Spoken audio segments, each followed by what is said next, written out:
The reading is taken from the first chapter of Colossians, starting at verse 20. And through him to reconcile to himself all things, whether things on earth or things in heaven, by making peace through his blood shed on the cross. Once you were alienated from God and were enemies in your minds because of your evil behavior.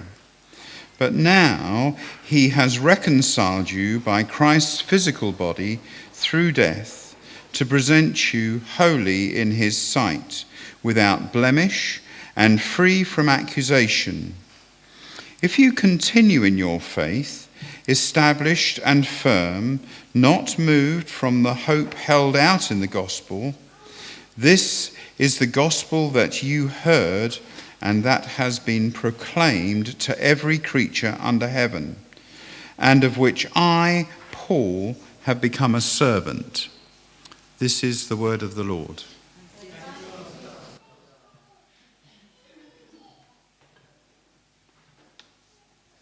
Thanks, Tim. Just adjust this a minute.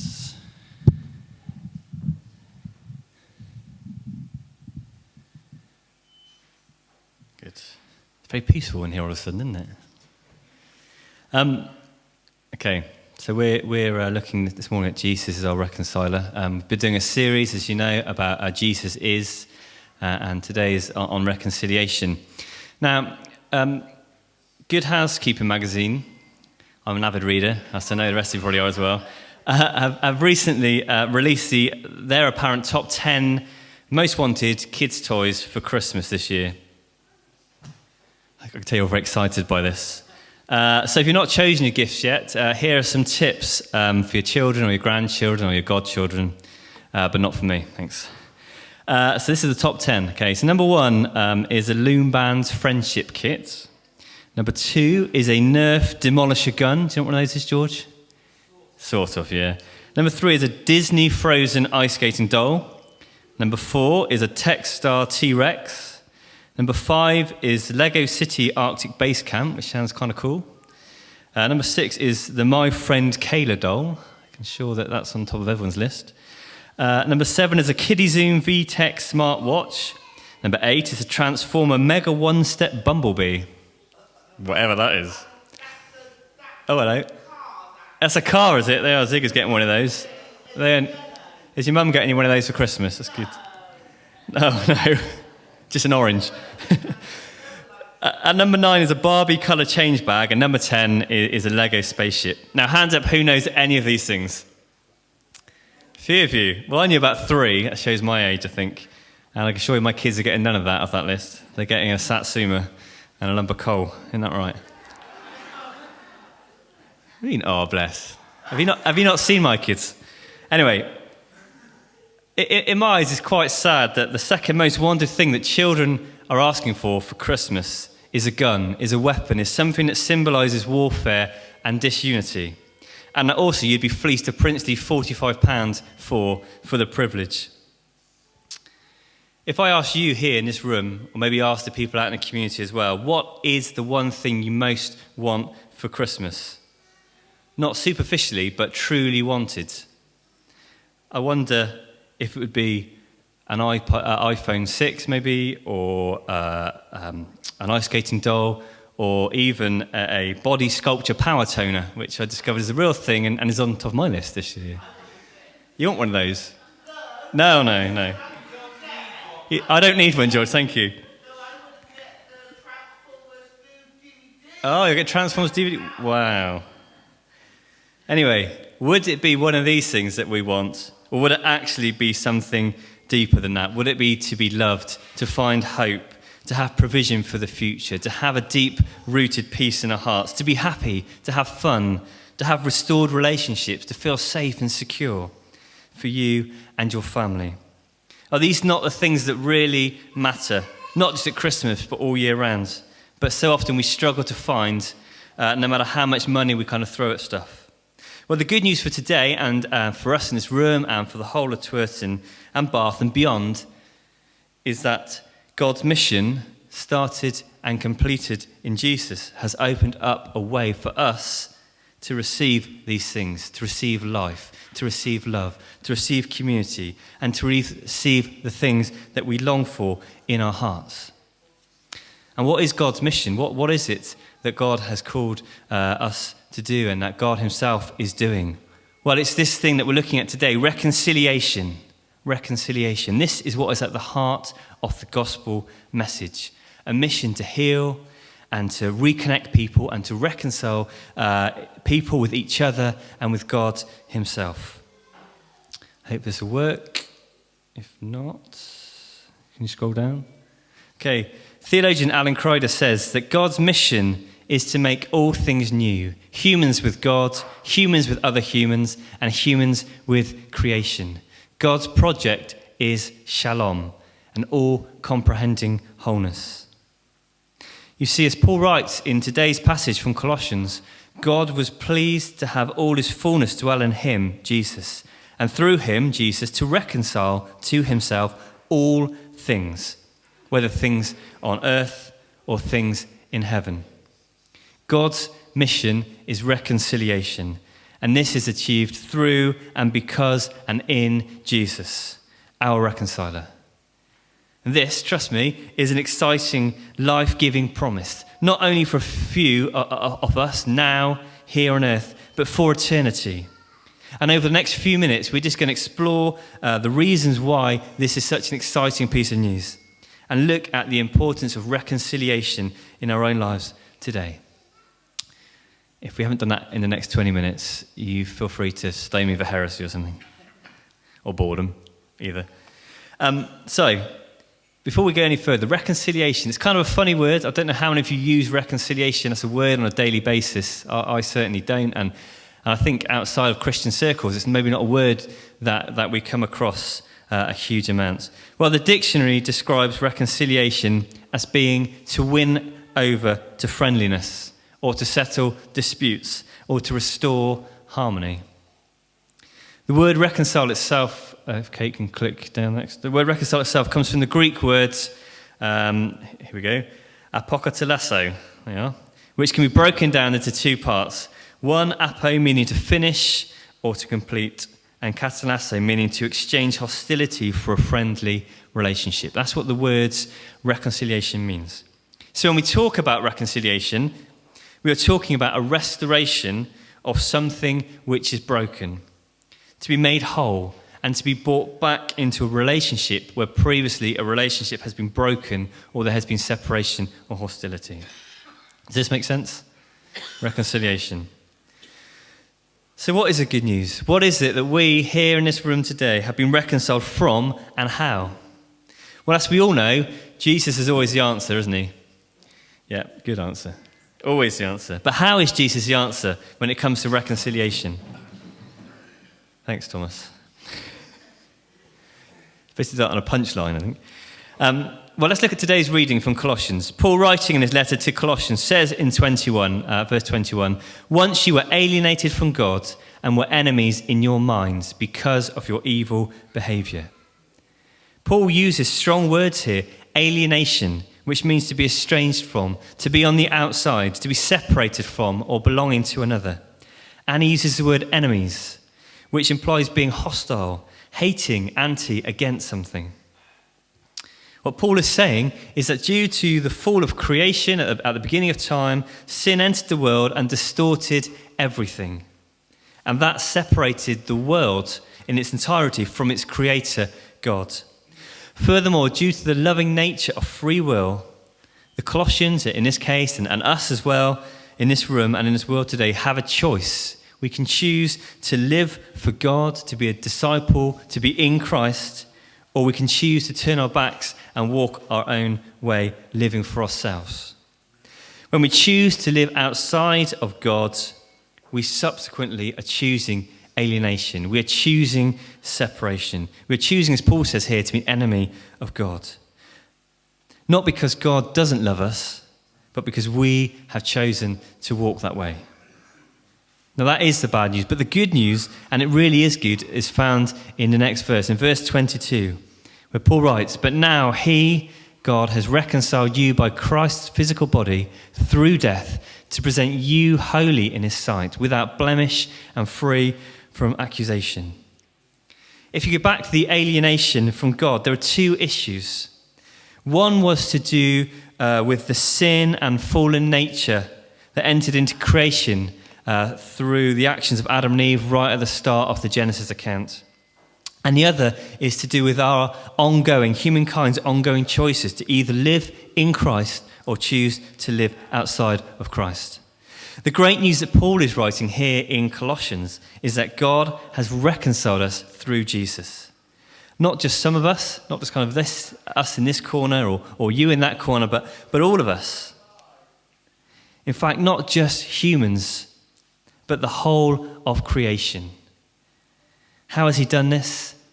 Well, God has done this through his Son, Jesus. Verse 20 says, by making peace through his blood shed on the cross. By making peace through his blood shed on the cross. You see, the Old Testament is full of stories about sacrifice, about journeying, waiting, and anticipating. It's about God's plan of reconciliation for his creation, and it reaches its climax, its earth-shattering conclusion in Jesus, hanging on that cross, suffering untold pain for us. As we sang this morning, the cross stands above it all.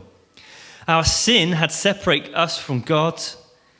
And in the Old Testament, there was a system of sacrifice, of blood being spilt, where people would have to kind of bring animals or other things and sacrifice them on an altar before God in order to be made clean, in order to be able to connect with God, the Creator.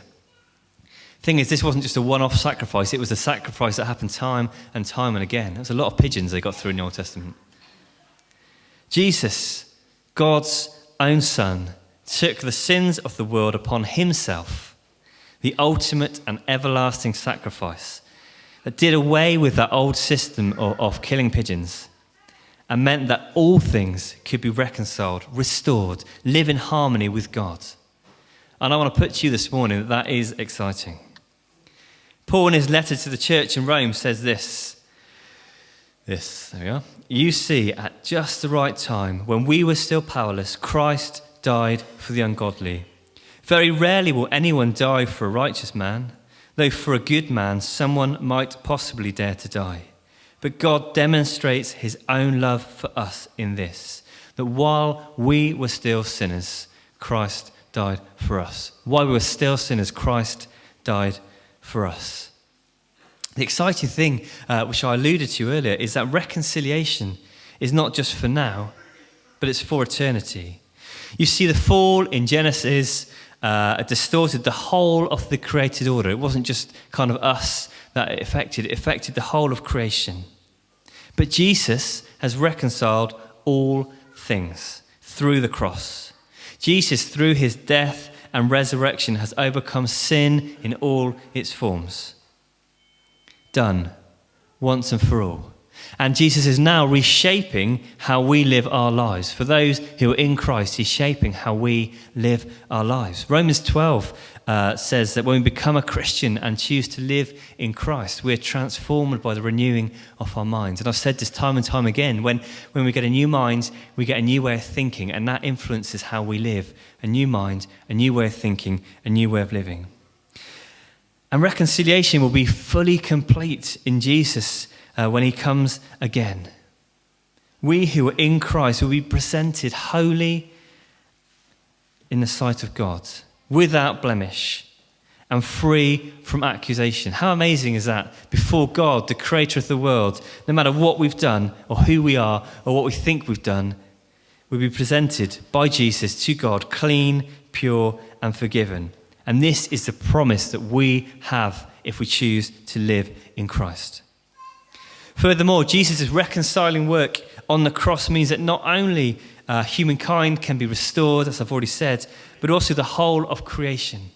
In Isaiah, God says, "See, I will create new heavens and new earth. The former things will not be remembered, nor will they come to mind. I will create a new heavens and a new earth." This is what we have to look forward to in the future. Our future hope. This is your future, my future, our hope. not a crumbly, decaying earth or a floaty, ethereal nothingness, but a new earth where there is no more pain, where there is no more disharmony, where there is no more war, where there is no more suffering, where there is no more unrest or fighting or evil. Those of us in this room who may be going through this sort of stuff at the moment, this is a promise to hold on to for those who are in Christ. This is a promise for all, a beautiful promise. But does it mean all will experience reconciliation with God in the end? Well, unfortunately, no, but not because God has his favourites or because God isn't loving, because he is love. He loves us all, and his reconciliation is an offer to all. There's a universal scope to his reconciliation. But unfortunately, not all will choose to accept. It is a choice. It is possible, therefore, to reject God and choose to walk outside of his purposes. Paul says in his letter to the Corinthians, and he, Jesus, next word, there we go. And he, Jesus, died for all, that those who live should no longer live for themselves, but for him who died for them and was raised again. Therefore, if anyone is in Christ, key words, if anyone is in Christ, he or she is a new creation. The old has gone, the new has come. God reconciled us to himself, not counting men's sins against them. Sadly, some will choose not to accept Jesus. But the good news is that for all who are in Christ, we are made new. We are reconciled. All of us, anyone can choose to live in Christ and be reconciled. A new way of thinking, seeing and living that comes with so many promises of peace, even when things get troublesome and rocky, of hope, not just for now, but for a restored future and all that comes with that. No pain, no suffering, no loneliness, no sadness, no loss.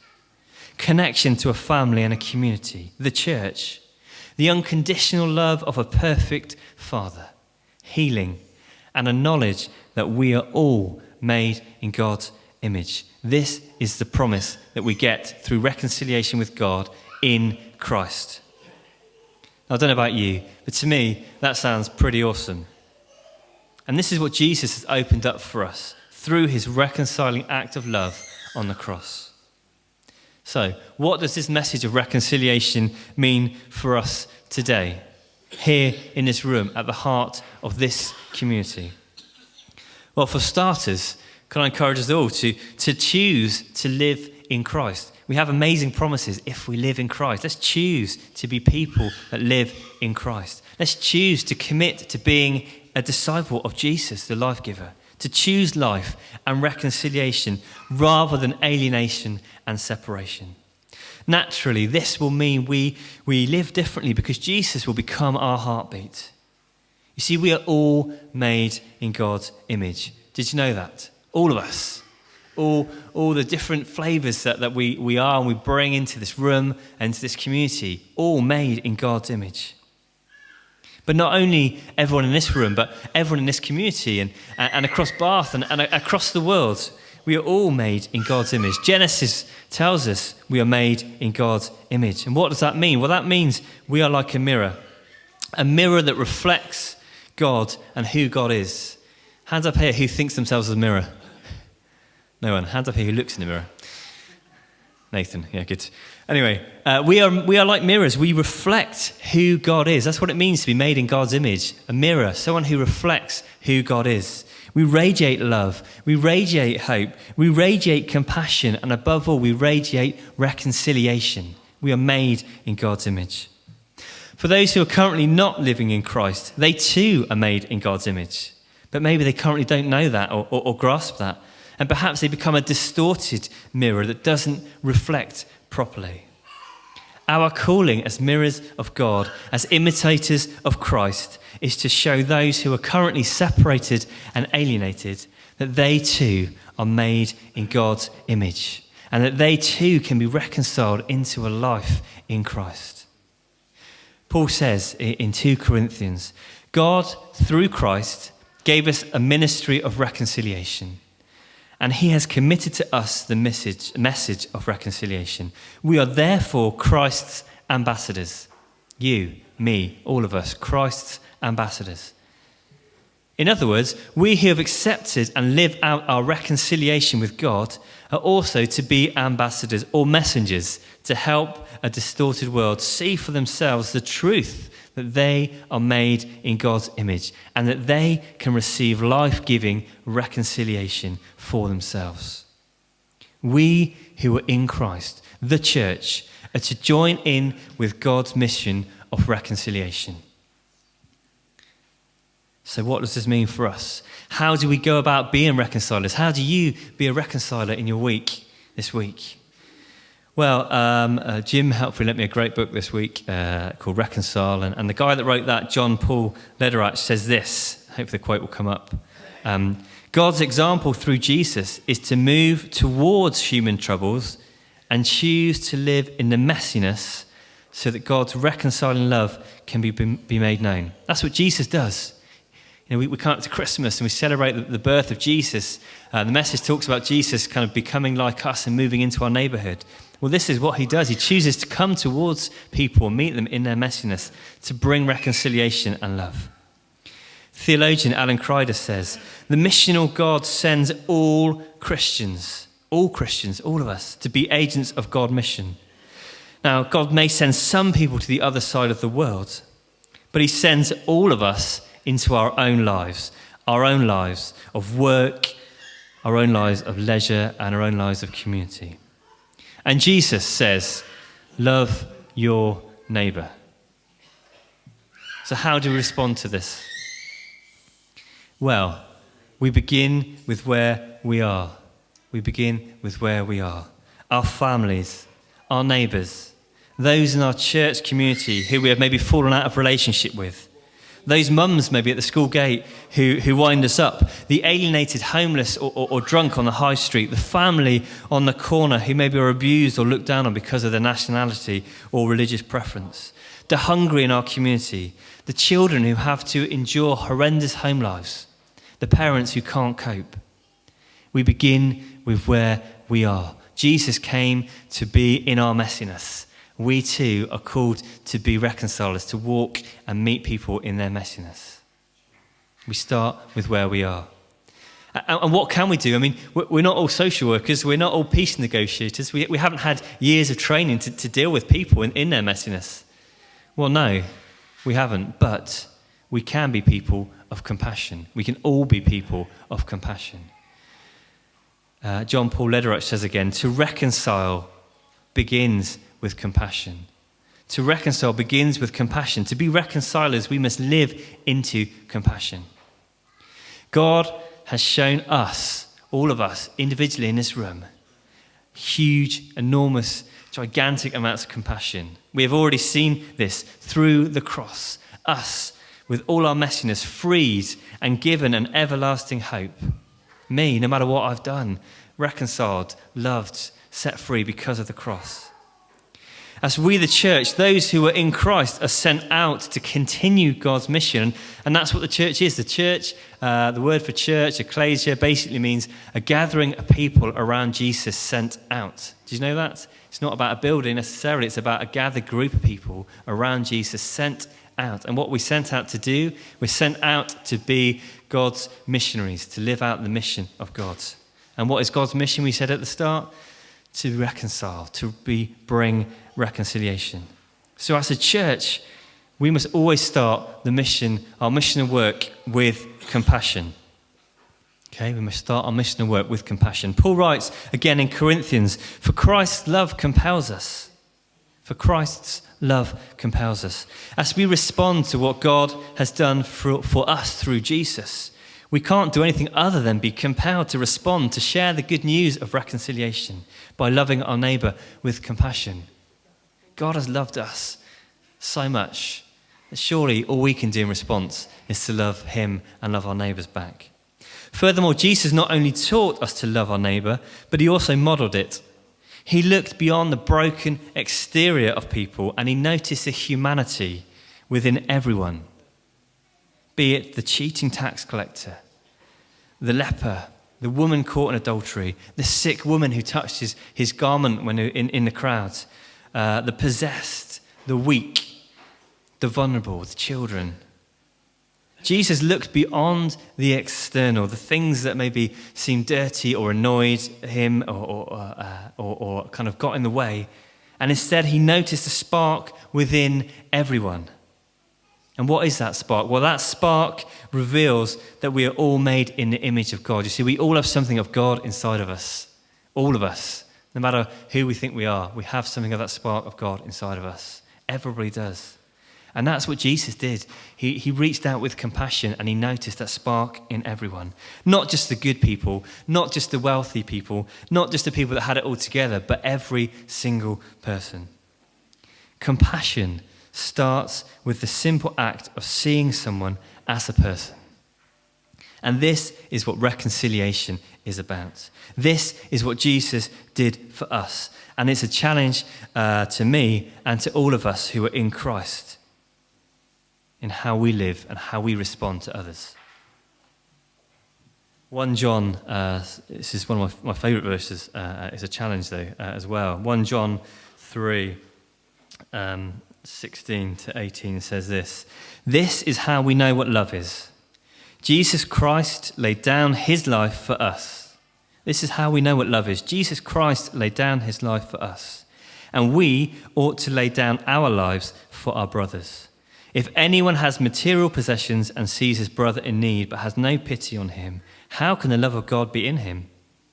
Dear children, let us not love with words or tongue, but with actions and in truth. Dear children, let us not love with words and our tongue, but let us love with actions and in truth. Jesus, our image of God, provides a living example of God's compassion. God made flesh, choosing to live in our neighbourhood, choosing to suffer and give himself so that we may have eternal hope and life with our Creator. This is the example that we have in Jesus. As we, I don't want to mention the dreaded C word again, but as we head to Christmas and Advent starts next week, I think, unbelievably. But this Christmas time, how can we as a church, how can we as the people of the community of St. Michael's be people who notice the humanity and God's design in everyone, even those who test us, who hurt us, and who break us? How can we notice the humanity and God's design in everyone, no matter what they've done and who they are? Because that's what God's done for us. That's what reconciliation is about. Just take a moment to stop and reflect. Just think for a few seconds about the amazing life-giving thing that God has done through us, for us through Jesus, for you. Picture Jesus on the cross, giving his life so that you may have life.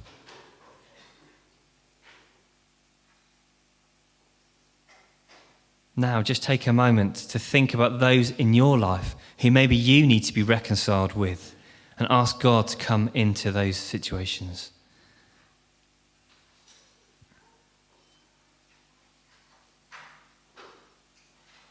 Finally, think about those in our community or your workplace or your family who are currently alienated or maybe are a broken image of God. What in the lead up to Christmas can you practically do to show compassion to them and to help them see that they are made in God's image?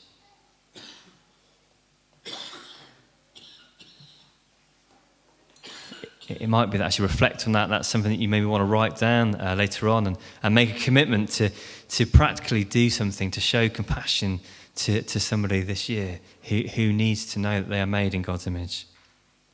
I just want to finish with another quote. Here it is. It says, God's mission is bigger than saving souls. It is bigger than building the church. Rather, it is about impossible reconciliation. I hope that you all in this room are up for this mission, because this is what we're called to do as a church here in Twerton, to bring impossible reconciliation into a place of messiness. We're going to share in communion in a moment. Communion itself is a symbol of God's great act of reconciliation through Jesus. It's something that we do regularly. I think we do it twice a month. Maybe some of us do it 3 or 4 times a month. It's something that we can easily just go through the motions of. But why not use communion this morning as a time to respond to God, who loved the world so much that he gave his only son?